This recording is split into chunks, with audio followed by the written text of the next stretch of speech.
Brace God. இன்றைய தியானம் மத்தேயு 12:38 முதல் 45 வரை. அப்பொழுது வேதபாரகரிலும் பரிசேயரிலும் சிலர் அவரை நோக்கி, போதகரே, உம்மால் ஒரு அடையாளத்தை காண விரும்புகிறோம் என்றார்கள். அவர்களுக்கு அவர் பிரதியுத்தரமாக, இந்த பொல்லாத விபச்சார சந்ததியார் அடையாளத்தை தேடுகிறார்கள். ஆனாலும் யோனா தீர்க்கதரிசியின் அடையாளமே அன்றி வேறே அடையாளம் இவர்களுக்கு கொடுக்கப்படுவதில்லை. யோனா இரவும் பகலும் 3 நாள் ஒரு பெரிய மீனின் வயிற்றில் இருந்தது போல, மனுஷகுமாரனும் இரவும் பகலும் 3 நாள் பூமியின் இருதயத்தில் இருப்பார். யோனாவின் பிரசங்கத்தை கேட்டு நினிவே பட்டணத்தார் மனம் திரும்பினார்கள். இதோ, யோனாவிலும் பெரியவர் இங்கே இருக்கிறார்.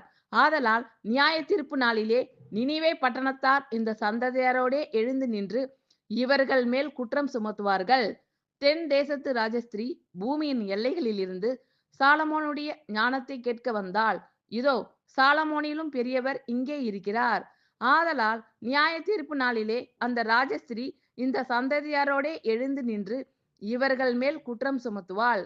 அசுத்த ஆவி ஒரு மனுஷனை விட்டு புறப்படும் போது வறண்ட இடங்களில் அலைந்து இளைப்பாறுதல் தேடியும் கண்டடையாமல், நான் விட்டு வந்த என் வீட்டுக்கு திரும்பி போவேன் என்று சொல்லி அங்கே வந்து அந்த வீடு வெறுமையாகவும் பெருக்கி ஜோடிக்கப்பட்டதாகவும் இருக்க கண்டு திரும்பி போய் தன்னிலும் பொல்லாத வேறு 7 ஆவிகளை தன்னோடே கூட்டிக் கொண்டு வந்து உட்புகுந்து அங்கே குடியிருக்கும். அப்பொழுது அந்த மனுஷனுடைய முன் நிலைமையிலும் அவன் பின் நிலைமை அதிக கேடுள்ளதாய் இருக்கும்.